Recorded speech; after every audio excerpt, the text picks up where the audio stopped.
Iniharap na sa publiko ni Manila Mayor Isko Moreno ang suspect na nanaksaka at nakapatay sa isang 15-year-old na binata kasabay na nangyaring riot sa September 21 rallies. Mababatid na nangyari po ang insidente sa intersection ng CM Recto Avenue at Quezon Boulevard. Ang suspect ay isang 52 anyos na technician na may maliit na shop sa lugar kung saan naganap ang gulo.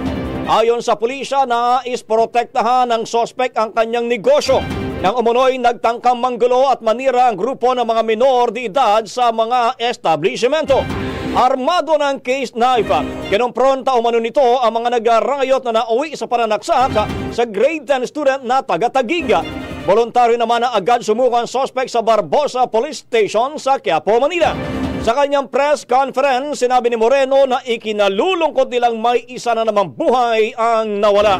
Panawagan niya sa mga bata na makinig sa mga magulang niya at huwag magpadalos-dalos sa buhay. Sa huli, inilarawan ng alkalde na ang insidente ay tila isang ordinaryong mamamayan na nais lamang protektahan ang kanyang property at buhay na napunta sa gitna ng gulo at unruly riot. Ang bahaging ito ay hatid sa atin ng Maxan Mangosteen Santon Coffee. Max Healthy, Max Sarap.